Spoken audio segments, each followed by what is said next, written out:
साधारण 2011च्या काळात आक्षेप घेतला होता, अनेक मुद्दे अनेक आरोप केले होते।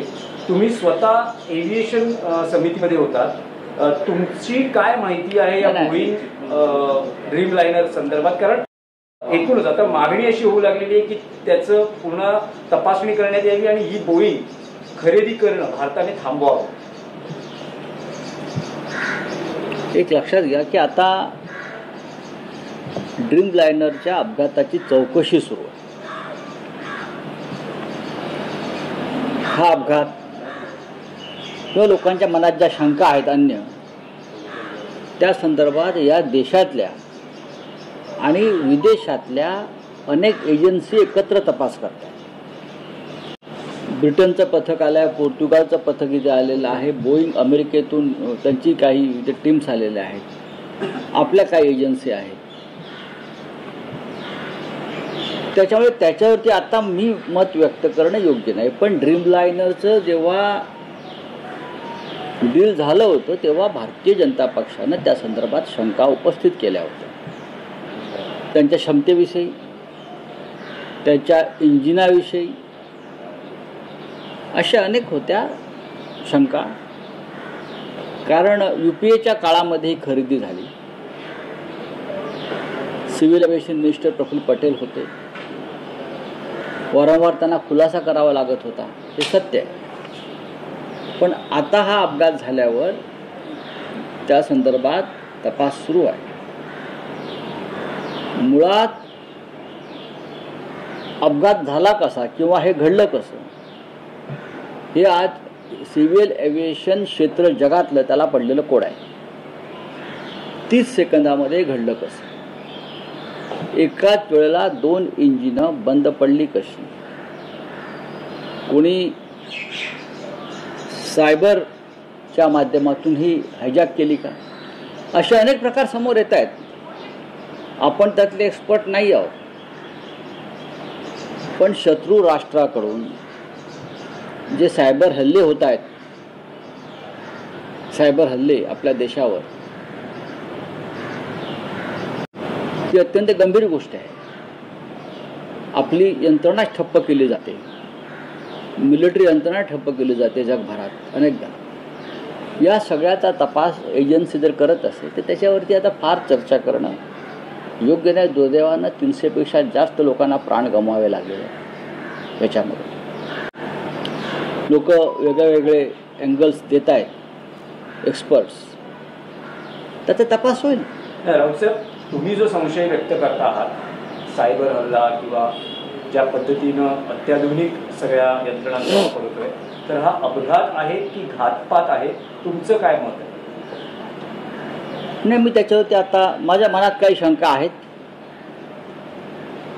आणि त्या शंका आता उघडपणे बोलून एक गोंधळ निर्माण करणं बरोबर नाही। माहिती विविध क्षेत्रातून आमच्याकडे सुद्धा येत असते। मुळात विषय आहे मेंटेनन्स। अहमदाबाद एअरपोर्टवर जिथून विमान उडायला परवानगी दिली,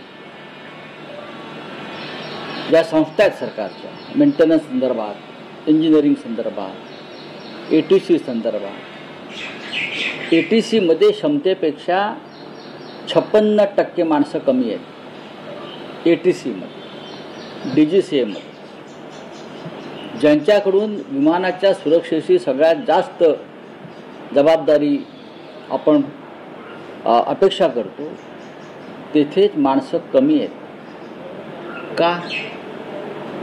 कशासाठी? अहमदाबाद एअरपोर्ट कोणाच्या ताब्यात आहे?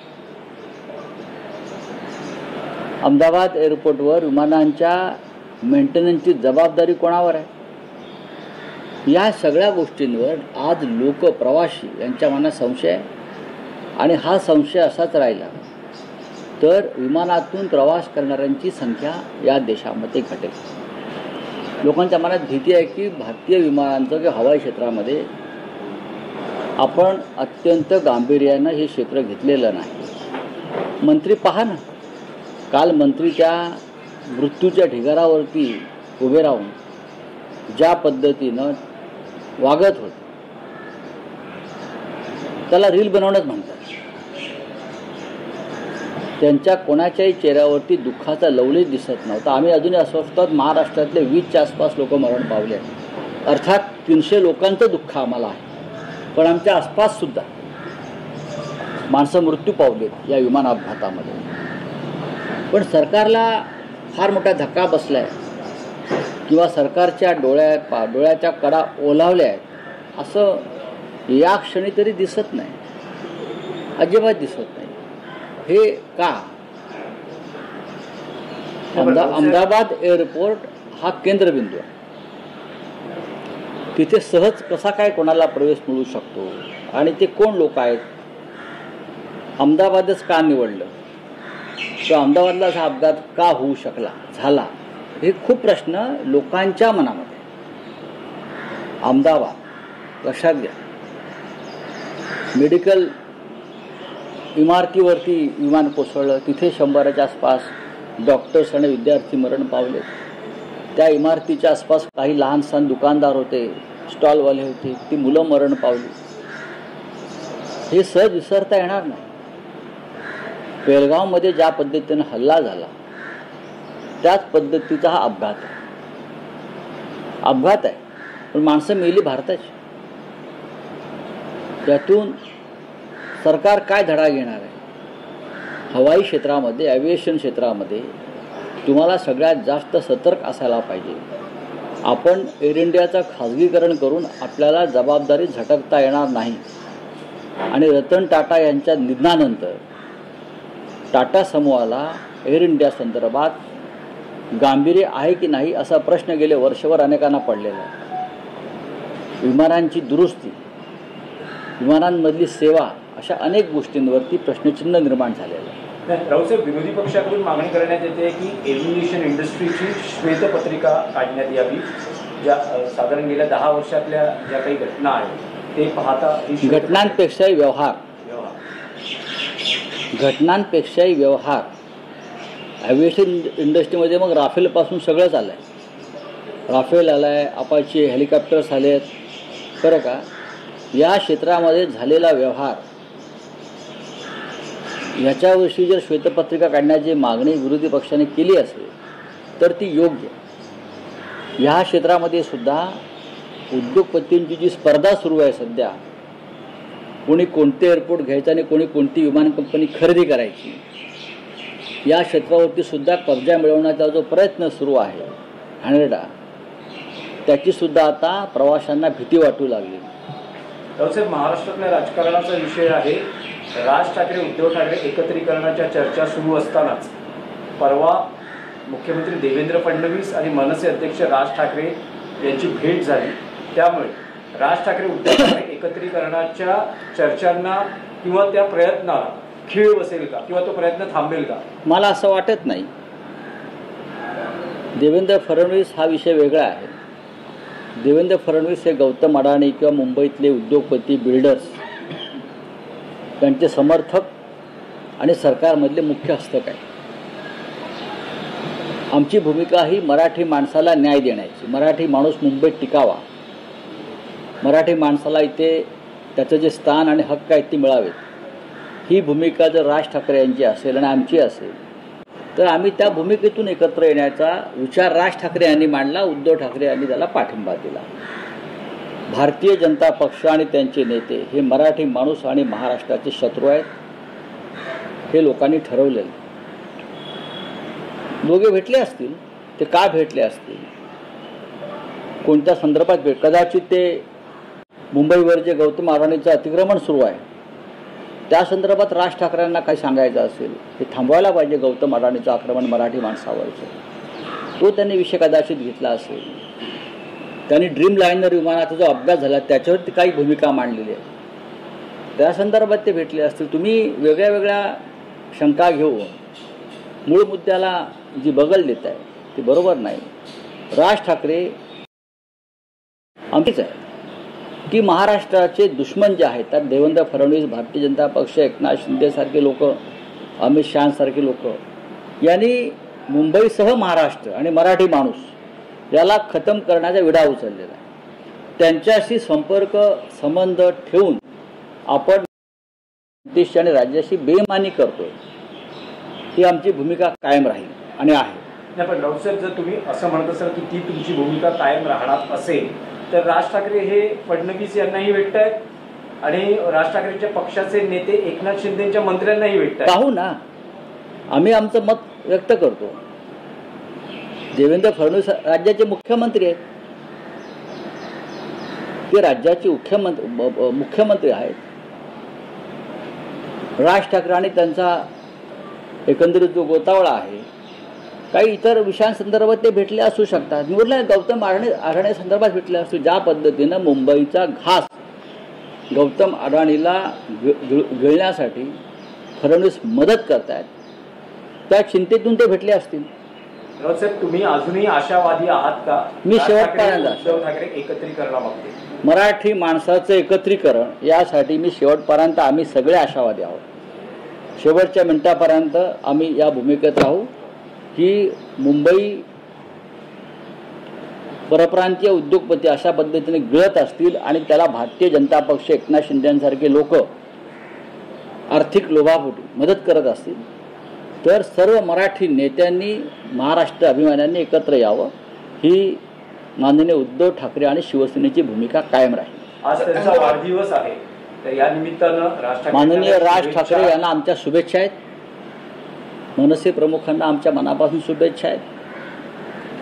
शुभेच्छा कालही होत्या, आजही आहेत आणि उद्याही राहतील. धन्यवाद. एनसीपीतल्या उच्च पदस्थ सूत्रांचं किंवा नेत्यांचं असं म्हणणं आहे की स्थानिक स्वराज्य संस्थांच्या निवडणुकीसाठी भाजप वगळता अन्य कुठल्याही पक्षाची युती होऊ शकते, पक्षाशी युती होऊ शकते. स्थानिक स्तरावर त्यांनी हा निर्णय सोडलेला आहे. नाही, लक्षात घ्या की आम्ही काल सांगितलं की स्थानिक स्वराज्य संस्था या संदर्भात धोरणात्मक निर्णय अनेकदा घेता येत नाही, जे विधानसभेला आणि लोकसभेला घेतले जातात. ग्रामपंचायती, नगरपंचायती, नगरपालिका, जिल्हा परिषदा, महानगरपालिका ह्या निवडणुका शक्यतो स्थानिक स्तरावर कार्यकर्त्यांच्या भूमिका काय आहेत त्यानुसार निर्णय घेतला जातो आणि शिवसेना सुद्धा अशा पद्धतीनंच निर्णय घेईल. रावसाहेब, आणखी एक उच्च पदस्थ सूत्रांचं असं म्हणणं आहे की एनसीपी शरद पवार गटातले आमदार अधिक अस्वस्थ आहेत आणि या आमदारांची भूमिका अशी आहे की या आमदारांना सत्तेचे वेध लागलेले आहेत, कामं होत नसल्यानं हे सर्व आमदार अस्वस्थ आहेत. पण या सूत्रांचं असं म्हणणं आहे कार्यकर्ते आणि खासदार अजूनही शरद पवार यांच्या भूमिकेशी ठाम आहेत. पवारांची भूमिका आहे की भाजपशी युती होणं असं आहे की कामं होत नाहीत म्हणजे कसली कामं होत नाहीत? मतदारसंघातली कामं होत नाहीत, निधी मिळत नाही. मला ते वाटत नाही. यापूर्वी सुद्धा हे निधी वाटप जे आहे शेकडो कोटीचं, हे अलीकडच्या काळातलं फॅड आहे. याआधी तुम्ही उत्तम आमदार असाल, उत्तम लोकप्रतिनिधी असाल तर तुम्ही लोकांची कामं करू शकता. आता या भागामधले आमदार सुनील राऊत आहे, त्यांना कुठे निधी मिळतो, पण ते काम करत आहेत. शिवसेनेचे 20 आमदार, जरूर त्यांना खंत आहे की सत्ताधारी पक्षांना 200 कोटी रुपयाची कामं मिळतात, आम्हाला मिळत नाहीत. तरी ते लोकांमध्ये आहेत, लोक त्यांच्याबरोबर आहेत. आता ज्यांचे उद्योग, व्यवसाय, साखर कारखाने, सूतगिरण्या, बरं का, दूध संघ, इतर काही कृषी उत्पन्न वगैरे वगैरे वगैरे आहे, त्यांना ही चिंता जास्त असते की आम्हाला कामं मिळत नाहीत किंवा आमची कामं निघून जातील सरकारकडली. काँग्रेसला ही चिंता वाटत नाही. काँग्रेसचे 16 आमदार आहेत. तुम्ही काँग्रेसकडनं कधी ऐकले की काँग्रेसच्या नेत्यांनी किंवा आमदारांनी खंत असेल त्यांच्या मनात, पण ही अशा प्रकारे व्यक्त केली की सत्तेबरोबर जाऊया, आम्हाला निधी मिळत नाही. आमच्या 20 आमदारांनी कधी ही खंत व्यक्त केली? खंत आहे जरूर की दुजाभाव केला जातो लोकप्रतिनिधी आणि मतदारसंघांच्या बाबतीत. हा दुजाभाव केला जातो, खंत आहे. पण आम्ही त्याचा भाव करत नाही. आम्ही काम करतो, आम्ही जमिनी स्तरावर काम करतो आहोत, आम्ही लोकांमध्ये आहोत. याचं कारण आमच्याकडे वसंतदादा शुगर इन्स्टिट्यूट नाही, आमच्याकडे इतर मोठ्या संस्था नाहीत. आम्ही सामान्य क्षेत्रातून काम करणारे आमचे कार्यकर्ते आमदार, खासदार झालेले आहेत. आमच्या साखर कारखाने, सूतगिरण्या आणि दूध संघ नाहीत. आम्ही जनतेत आहोत ना. तुम्ही निधी द्या नका देऊ, आम्हाला काम करायचं. सर, अहमदाबाद ट्रेन हादसे के बाद जिस तरीके से सरकार ने एक हाई लेवल कमेटी गठित की है, जांच के आदेश दिए हैं, सर आपने भी शंका जताई है, कमी बताई है एटीसी को लेकर, कैसे देखते हैं आप? नहीं, देखिए, एक महत्वपूर्ण सेक्टर है सिविल एविएशन, लेकिन सरकार गंभीरता से उस पर नहीं देख रही है। सब कुछ बेच दिया है। एयरपोर्ट्स हो, एयर इंडिया जैसी हमारी नेशनल कैरियर हो, आपने सबका निजीकरण किया है। तो सरकार को लगता है कि हमारी जिम्मेदारी खत्म हो गई। अगर आपकी जिम्मेदारी खत्म हो गई तो आपके मंत्री एक्सीडेंट के बाद कैमरा लेकर क्यों भाग रहे हैं वहाँ? प्रधानमंत्री क्यों आ रहे? 300 लोगों की मौत हुई है, उसमें सरकार जिम्मेदार है, सिविल एविएशन मिनिस्टर जिम्मेदार है, डीजीसी है जिम्मेदार है, एटीसी जिम्मेदार है। आज भी आप देखिए जो आंकड़ा आ रहा है, एटीसी डीजीसी में 50% स्ट्रेंथ कम है काम करने वालों में। इसका मतलब सरकार उससे गंभीरता से नहीं ले रहा, और एक्सीडेंट हो गया, मेंटेनेंस में ध्यान नहीं है। जो हवाई जहाज़ का मेंटेनेंस होना चाहिए वो ठीक से नहीं हो पा रहा है। ये मैं बार बार हम बोल रहे हैं। मैंने उस कमेटी पे, स्टैंडिंग कमेटी पे काम किया है, मुझे मालूम है मुंबई में क्या हो रहा है, अहमदाबाद में एयरपोर्ट पे क्या है, दिल्ली एयरपोर्ट पे क्या है, मेरे पास पूरी जानकारी है। तो अगर ये लोगों की जान से खेलने का काम चल रहा है इस तरह से, तो मुझे लगता है जो एक्सीडेंट हुआ है उसकी जिम्मेदारी सरकार को लेनी पड़ेगी। जांच हो जाएगी, चलती रहेगी, जांच से कुछ निकलने वाला नहीं है। व्हाइट पेपर निकालिए व्हाइट पेपर, 10 साल में क्या हुआ है, पूरा एविएशन सेक्टर, चाहे राफेल हो, चाहे ड्रीमलाइनर हो, अपाची हो, जो खरीदी बिक्री हुई है सबका निकाल लीजिए। सर, निष्पक्ष इंक्वायरी होनी चाहिए कि इंटरनेशनल प्रेशर है, तो एविएशन मिनिस्टर की जो रेजिग्नेशन है वो लेनी चाहिए। आपको लगता है सर इस चीज़ को लेकर? देखिए, जिम्मेदारी कोई बात ऐसी है कि यहाँ कोई जिम्मेदारी लेकर इस्तीफा देने के लिए तैयार नहीं है।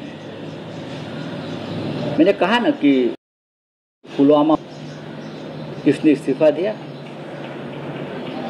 पहला हो गया, किसने इस्तीफा दिया, 10 दिन रेलवे एक्सीडेंट हो रहे, इस्तीफा दिया। कल अहमदाबाद में हादसा हो गया, 300 लोग मारे गए, इस्तीफा दिया। केरल के समुद्र में 2 जहाज जल गए, बड़े 2 शिप जल गए, कैसे क्या पता नहीं। तो क्या उस संबंधित जो मंत्रालय है उसके मंत्री ने इस्तीफा दिया? कौन जिम्मेदारी? ये सबकी जिम्मेदारी आती है प्रधानमंत्री के ऊपर, वो कैबिनेट के चीफ है ना, उनके ऊपर जिम्मेदारी है। उस बारे में 2 शब्द निकाले, इतने हादसे हुए। आप मुझे बताइए, प्रेसिडेंट ट्रंप ने हमको धमकाया, इस्तीफा दिया, क्या है? चलो, थैंक यू। देवेंद्र फडणवीस ने मुलाकात की है, लोकसभा में मुलाकात की थी, विधानसभा में भी इस तरीके से मुलाकात की। करने दीजिए, करने दीजिए, कोई फर्क नहीं पड़ता है। माहौल बनाना चाहते हैं लोग, देवेंद्र फडणवीस। लेकिन मैं बार बार कहता हूँ, देवेंद्र फडणवीस चाहे राज्य के मुख्यमंत्री हो, महाराष्ट्र की जो दुर्गति हुई है, मुंबई में मराठी मानुस की जो दुर्गति हुई है, उसके लिए देवेंद्र फडणवीस जिम्मेदार है। सर, शरद पवार ने कहा है कि हम बीजेपी को हराने के लिए जिस तरह की युति कर सकते हैं, आपके मन से भी जुड़ रहा है सर। अच्छी बात है, बीजेपी के हराने